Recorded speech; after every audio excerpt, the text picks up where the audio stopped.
Today marks the final day of the cross-examination of Cassie in the explosive federal trial against Sean Diddy Combs. Outside the courtroom today, Cassie and her husband Alex Fine shared a few words to the press, or at least from their lawyer. They was expressing gratitude for support pouring in from fans, supporters, and survivors of abuse. Though emotional, yet they stood tall, signaling that the chapter was closed, but the fight for justice continues.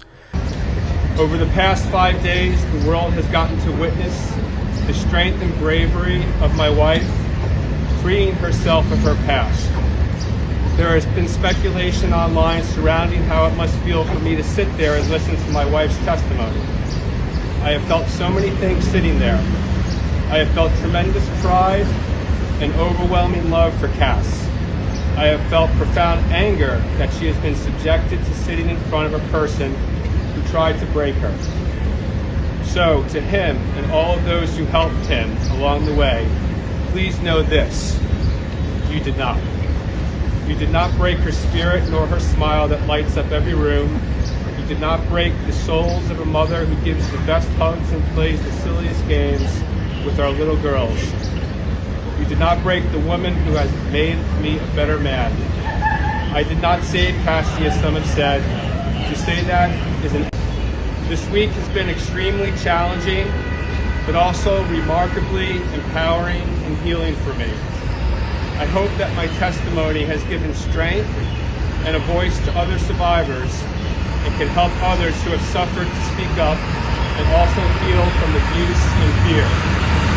For me, the more I heal, the more I can remember. And the more I can remember, the more I will never forget. I want to thank my family and my advocates for their unwavering support, and I'm grateful for all the kindness and encouragement that I have received. I'm glad to put this chapter of my life to rest. As I turn to focus on the conclusion of my pregnancy, I ask for privacy for me and for my growing family. I did not save Cassie, as some have said. To say that is an insult to the years of painful work my wife has done to save herself. Cassie saved Cassie. She alone broke free from abuse, coercion, violence, and threats. She did the work of fighting the demons that only a demon himself could have done to her. All I have done is love her as she has loved me. Her life is now surrounded by love, laughter, and our family. This horrific chapter is forever put behind us, and we will not be making additional statements. We appreciate all of the love and support we have received, and we ask that you respect our privacy as we welcome our son into a world that is now safer because of his mom. Do whatever the I want to do, whenever, however the I want to do it. You know why? Because I'm the freest in the world. Right. End of discussion. Now inside the courtroom, today's testimony, easily the most emotional and disturbing yet. Now let's get straight into it. Court began with Diddy's lawyer once again chipping at Cassie's credibility. She asked Cassie if she truly believed Diddy was blacked out when he allegedly beat her at the hotel. Cassie didn't budge. She said, quote, "I believe he was intoxicated. Everyone's definition is different." Then came the text message straight from Diddy, sent right after the alleged assault. One read, "I am so horny for you." Cassie replied at the time, "We need a different vibe than Friday at the hotel." She told the courtroom this was his pattern. Violence followed by affection like nothing ever happened. From there, the defense turned the spotlight on Cassie's personal life. They brought up a situation where Combs allegedly snatched her phone while she was trying to call her mom. Cassie said he took her phone and then he vanished. Hours passed before her mother called the police. She added during outbursts that Diddy would take her car, her passport, and even cut her off from communication from the outside world. The next line of attack, accusations of cheating. The defense implied that she had an affair with the NFL player. Cassie didn't name anyone, but admitted that Diddy suspected something. They even tried to throw a curveball, asking if she danced with Chris Brown at a party. Cassie shut that down, saying, "I was not dancing with him." That's when things took a shocking turn. The defense played a bombshell audio clip. In the recording, Cassie is heard screaming at someone named Sue. If you saw a video of someone effing me, who was effing me? And if you don't show me, that will be the end of you. On the stand, Cassie confirmed that audio was real.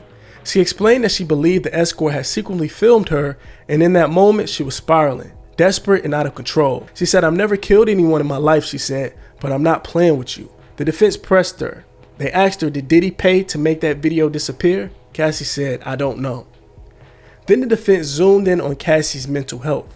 They questioned her use of this drug called Sabafone, a drug to treat opioid addiction. She asked about trauma therapy. They even asked if she had PTSD. Cassie confirmed yes, yes, and yes.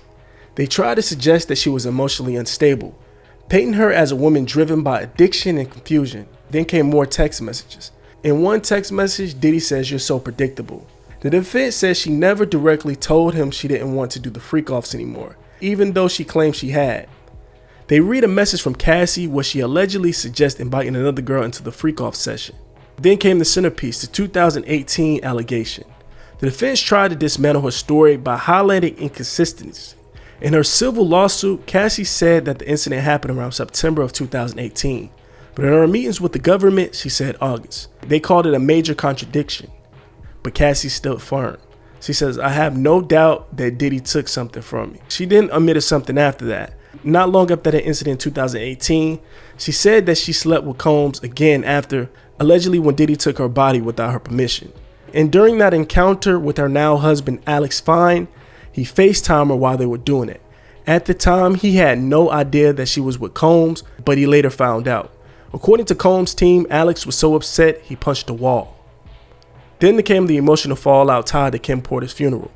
Cassie messaged Combs after the service, hurt and confused. She asked why he called Kim his soulmate. She asked what was the past 11 years with her had even meant. "Yeah," Cassie said, "it was hurtful at the time, yes." One moment that truly shocked the courtroom, the defense asked Cassie, "Do you still love Sean Combs?" She paused, then she said, quote, "I don't hate him. I have love for the past and what it was." Let that sit there for a second. That's when the prosecution came in for the redirect. Prosecutor Emily Johnson asked Cassie directly, "Would you give the money back if it meant you never had to do any freak-offs?" Cassie answered, "If I never had to do the freak-offs, I would have an agency. I wouldn't have to work so hard to get it back." She then started to cry on the stand. She said Diddy beat her during those freak-offs.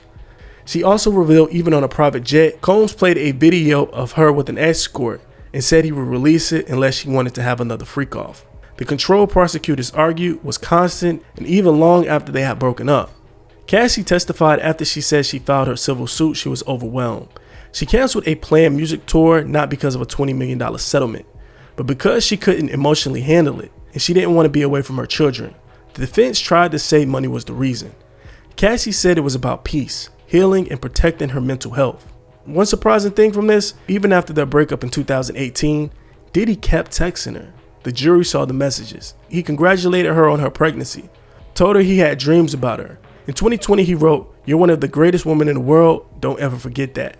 Cassie says those words were kind words she always wanted to hear from them when they were together. Too little, too late. Then Homeland Security agent Yaskin Baden took the stand. She talked about them raiding Diddy's hotel suite. What they found stung the jury. Bags of pink powder, tested for MDMA, bottles of Astroglide and baby oil. Black mini backpack, $9,000 in cash, medication bottles with Diddy's alias, Frank Black. This wasn't just a celebrity penthouse. Prosecutor says it was a controlled environment for relations, drugs, and manipulation. Finally, Dawn Richards took the stand. Cassie's former bandmate from Dirty Money.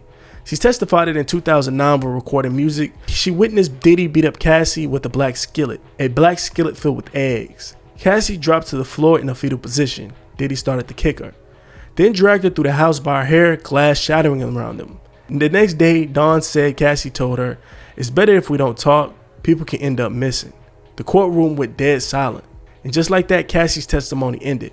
This isn't just a celebrity scandal. This is a trial about power, control, and what happens when a victim finally speaks.